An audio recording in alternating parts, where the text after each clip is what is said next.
नमस्कार। प्रादेशिक समाचार के साथ मैं नूतन लकड़ा। पहले मुख्य समाचार। मुख्यमंत्री हेमंत सोरेन ने संविदा पर नियुक्त 183 आयुष चिकित्सकों को सौंपे नियुक्ति पत्र। योगा ऐप भी किया लॉन्च। खूंटी जिले में एक ही परिवार के 3 लोगों की हत्या। घर आए मेहमान पर घटना को अंजाम देने का आरोप। छानबीन में जुटी पुलिस। अपराधियों के खिलाफ चलाए जा रहे राज्यव्यापी अभियान में पुलिस को बड़ी सफलता। अलग अलग जिलों से 1 दर्जन से अधिक अपराधी गिरफ्तार। और राजधानी रांची समेत राज्यभर में कल से 25 अगस्त तक बारिश का पूर्वानुमान। मौसम विभाग ने जारी किया येलो अलर्ट। और अब समाचार विस्तार से। प्रधानमंत्री नरेंद्र मोदी बुधवार को हरियाणा और पंजाब में 2 महत्वपूर्ण स्वास्थ्य संस्थान राष्ट्र को समर्पित करेंगे। श्री मोदी हरियाणा के फरीदाबाद में अमृता अस्पताल का उद्घाटन करेंगे। उसके बाद वे पंजाब के मोहाली में मुलानपुर में होमी भाभा कैंसर अस्पताल और अनुसंधान केंद्र राष्ट्र को समर्पित करेंगे। अमृता अस्पताल सुपर स्पेशलिटी अस्पताल है जिसमें 2600 बेडों की व्यवस्था है। यह अस्पताल करीब 6000 करोड़ रुपए की लागत से बनाया जा रहा है। इसे फरीदाबाद और राष्ट्रीय राजधानी क्षेत्र के लोगों को अत्याधुनिक स्वास्थ्य सुविधाएं मिलेंगी। होमी भाभा कैंसर अस्पताल और अनुसंधान केंद्र 300 बिस्तरों वाला अस्पताल है। इसमें शल्य चिकित्सा, रेडियोथेरेपी, कीमोथेरेपी, इम्यूनोथेरेपी और अस्थि मज्जा प्रत्यारोपण जैसी आधुनिक सुविधाएं उपलब्ध हैं। यहां कैंसर का इलाज किया जा सकेगा। यह संस्थान 660 करोड़ रुपए से अधिक की लागत से बनाया गया है। मुख्यमंत्री हेमंत सोरेन ने संविदा पर नियुक्त 183 आयुष चिकित्सकों को आज नियुक्ति पत्र सौंपा। रांची स्थित प्रोजेक्ट भवन में आयोजित कार्यक्रम में राज्य के स्वास्थ्य मंत्री बन्ना गुप्ता और मुख्य सचिव सुखदेव सिंह समेत कई प्रशासनिक अधिकारी मौजूद थे। इस मौके पर मुख्यमंत्री ने योगा ऐप भी लॉन्च किया। मुख्यमंत्री ने नवनियुक्त चिकित्सक अधिकारियों को संबोधित करते हुए कहा कि आयुष चिकित्सकों को मानव कल्याण की बेहतरी के लिए नियुक्त किया गया है। उन्होंने औषधियों के गुणों की चर्चा करते हुए कहा कि आयुर्वेद और होम्योपैथ के क्षेत्र में विस्तार के लिए सरकार निरंतर कार्यरत है। उन्होंने कहा कि औषधियों का प्रयोग मानव सदियों से करता आ रहा है। चिकित्सा की इस पद्धति को आगे बढ़ाने के लिए सरकार निरंतर कदम बढ़ा रही है। मुख्यमंत्री हेमंत सोरेन के भाई और दुमका से झामुमो के विधायक बसंत सोरेन के खिलाफ खनन कंपनियां संचालित करने संबंधी तथ्य छुपाने के आरोप के मामले की सुनवाई चुनाव आयोग अब 29 अगस्त को करेगा। इससे पहले निर्वाचन आयोग में खनन लीज मामले में मुख्यमंत्री हेमंत सोरेन के मामले की सुनवाई 18 अगस्त को पूरी हो चुकी है। चुनाव आयोग ने इससे जुड़ा फैसला सुरक्षित रखा है। आकाशवाणी अनूठी पहल के साथ स्वतंत्रता के 75वें वर्ष का उत्सव मना रहा है। इसका शीर्षक है आजाद भारत की बात आकाशवाणी के साथ।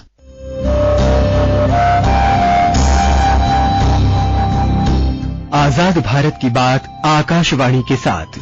स्वतंत्रता के 75 वर्ष का उत्सव, जीवंत यात्रा की स्मृतियां, स्वतंत्र भारत की उपलब्धियां और कुछ रोमांचक पल। तो आप भी जुड़िए और सुनना न भूलें। 15 अगस्त से प्रतिदिन हमारे FM गोल्ड 100.1 और दूसरे चैनलों पर आजाद भारत की बात आकाशवाणी के साथ। निर्वाचन आयोग ने कहा है कि प्रपत्र 6B में आधार देना स्वैच्छिक है। आयोग ने एक ट्वीट में कहा है कि आधार नहीं देने के कारण मतदाता सूची से कोई भी प्रविष्टि हटाई नहीं जाएगी। इस महीने से लागू किए गए नए प्रपत्र 6B को इस्तेमाल शुरू किया जा रहा है ताकि मतदाता सूची में प्रविष्टियों को मौजूदा मतदाताओं के आधार नंबर से प्रमाणीकृत किया जा सके और मतदाता सूची को त्रुटिहीन बनाया जा सके। केंद्र सरकार ने विभिन्न मंत्रालयों, विभागों और सरकारी एजेंसियों के सभी पुरस्कारों को एक मंच पर लाने के लिए राष्ट्रीय पुरस्कार पोर्टल की शुरुआत की है। ऐसा पुरस्कार वितरण में पारदर्शिता लाना और जन भागीदारी सुनिश्चित करने के लिए किया गया है। केंद्रीय गृह मंत्रालय ने आज एक वक्तव्य में कहा कि यह साझा पोर्टल पुरस्कारों के लिए व्यक्तियों या संगठनों को नामित करने की सुविधा प्रदान करता है। पद्म पुरस्कारों के लिए अगले महीने की 15 सितंबर और जीवन रक्षा पदकों के लिए नामांकन या सिफारिशें 30 सितंबर तक ऑनलाइन www.awards.in पर भेजी जा सकती है। आकाशवाणी के ताजा तरीन समाचारों के लिए आप हमारे वेबसाइट newsonair.com पर लॉग ऑन कर सकते हैं। ताजा समाचार Twitter handle @AIR news alerts और Facebook page All India Radio news पर भी उपलब्ध है। आप प्रादेशिक समाचार एकांश के Twitter handle @AIR news _Ranchi और फेसबुक इंस्टाग्राम पेज तथा YouTube channel AIR news Ranchi पर भी हमारे बुलेटिन सुन सकते हैं। प्रादेशिक समाचार आप आकाशवाणी रांची से सुन रहे हैं और अब पेश है कोरोना से बचाव के कुछ संदेश।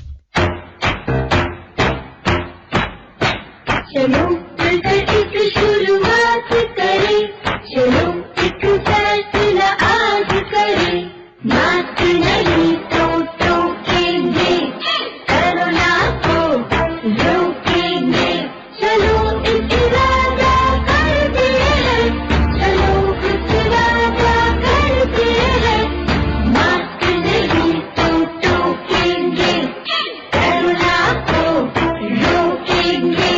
भारत सरकार द्वारा जनहित में जारी।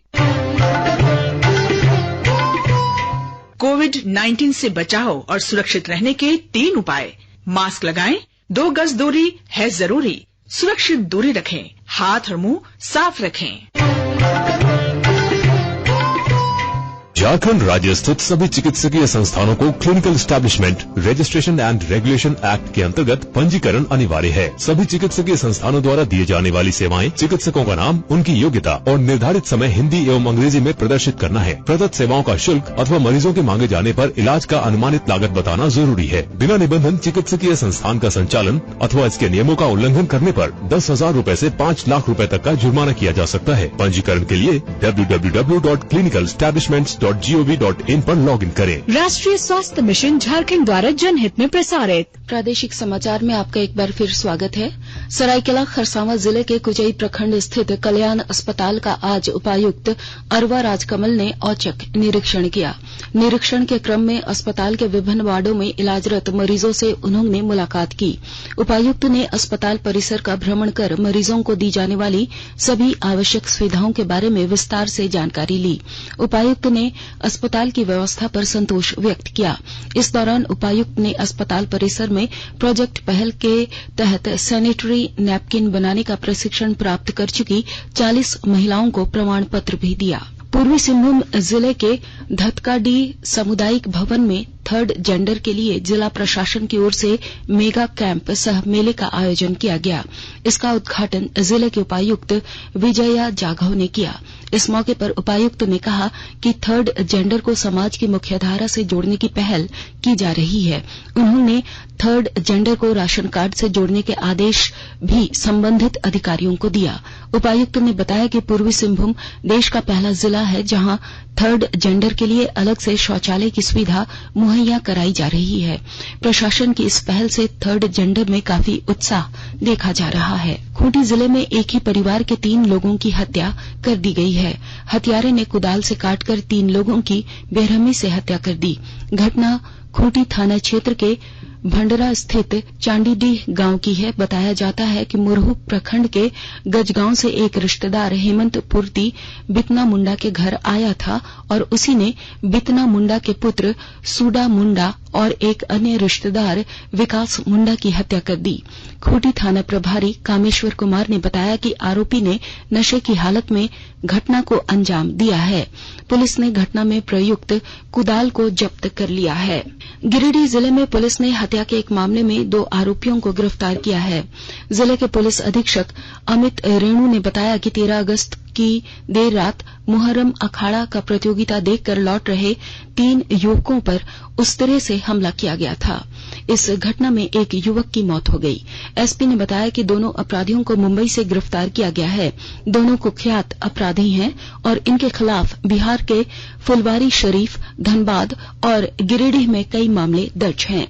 गिरिडीह जिले की पुलिस आर्थिक अपराध को रोकने के लिए गंभीर है। आज पुलिस ने बनियाडीह सीसीएल की बंद पड़ी कोयला खदान से चोरी करने वाले 4 लोगों को गिरफ्तार किया है।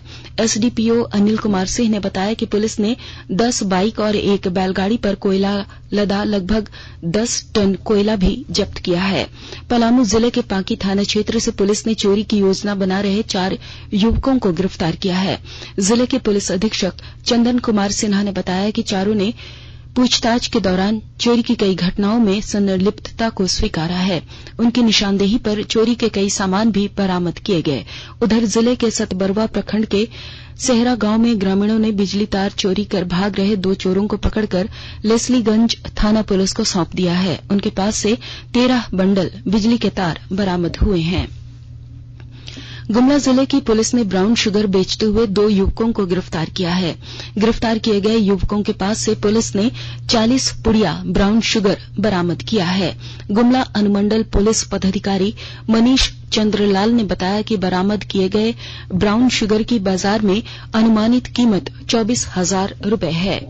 गढ़वा जिले में प्रत्येक नागरिकों के लिए आभा कार्ड बनाने का कार्य शुरू किया गया है।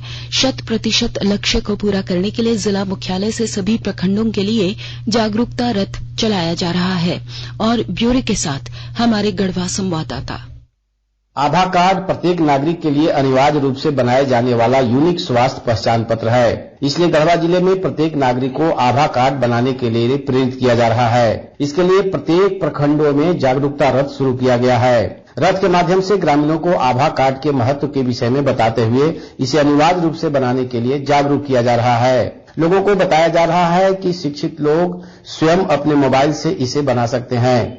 इसके लिए वे URL पर क्लिक कर आरोग्य सेतु ऐप या आभा ऐप से भी आभा कार्ड बना सकते हैं। जिला स्वास्थ्य विभाग 1 महीने के अंदर आभा कार्ड बनाने का 100% लक्ष्य पूरा करने की दिशा में काम शुरू किया है। विनोद कुमार पाठक, आकाशवाणी समाचार, गढ़वा। साहिबगंज जिले में सड़क दुर्घटनाओं पर रोक लगाने के लिए सड़क सुरक्षा जागरूकता अभियान शुरू किया गया है। इस सिलसिले में आज जिला परिवहन पदाधिकारी संतोष कुमार गार्ग के निर्देश में जवाहर नवोदय विद्यालय में जागरूकता कार्यक्रम का आयोजन किया गया। झारखंड के स्पेशल ब्रांच के डीएसपी अरुण कुमार खालखो का आज निधन हो गया। कल अरुण कुमार खालखो की तबीयत अचानक खराब हो गई थी, जिसके बाद उन्हें गढ़वा से रांची के रिम्स अस्पताल रेफर किया गया था। उन्हें सड़क मार्ग से रांची लाया जा रहा था। इसी दौरान रास्ते में लोहरदगा जिले के कुड़ू में उनका निधन हो गया। राजधानी रांची सहित राज्य भर में कल से 25 अगस्त तक हल्के से मध्यम दर्जे की बारिश हो सकती है। इसको लेकर मौसम केंद्र रांची ने येलो अलर्ट जारी किया है। मौसम केंद्र की ओर से जारी पूर्वानुमान के मुताबिक राज्य में अगले 3 से 4 दिनों के दौरान अधिकतम तापमान में 2.5 डिग्री की वृद्धि की संभावना जताई गई है। झारखंड में पिछले दिनों हुई बारिश से कई जिलों में बारिश की स्थिति में सुधार हुआ है। राज्य में अब सामान्य से महज 26% बारिश कम रह गई है। मालूम हो कि 1 जून से लेकर 21 अगस्त तक राज्य में 721.2 मिलीमीटर बारिश होनी चाहिए थी, जिसके विरुद्ध 532.3 मिलीमीटर बारिश हुई है।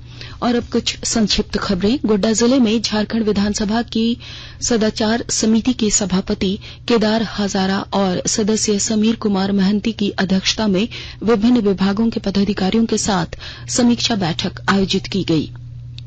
सरायकेला खरसावां जिले में प्रधान जिला एवं सत्र न्यायाधीश विजय कुमार की अदालत ने अपने ही 1.5 वर्षीय पुत्री के अपहरण के आरोप में पिता और एक अन्य सहयोगी को आजीवन कारावास की सजा सुनाई है। अदालत ने 10,000 रुपए का अर्थदंड भी लगाया है। और अब अंत में मुख्य समाचार एक बार फिर। मुख्यमंत्री हेमंत सोरेन ने संविदा पर नियुक्ति 183 आयुष चिकित्सकों को सौंपे नियुक्ति पत्र। योगा ऐप भी किया गया लॉन्च। खूंटी जिले में एक ही परिवार के 3 लोगों की हत्या, घर आए मेहमान पर घटना को अंजाम देने का आरोप। छानबीन में जुटी पुलिस।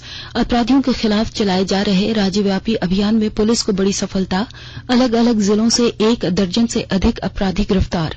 और राजधानी रांची समेत राज्यभर में कल से 25 अगस्त तक बारिश का पूर्वानुमान। मौसम विभाग ने जारी किया येलो अलर्ट। इसके साथ ही आकाशवाणी रांची से प्रादेशिक समाचार का ये बुलेटिन समाप्त हुआ। नमस्कार।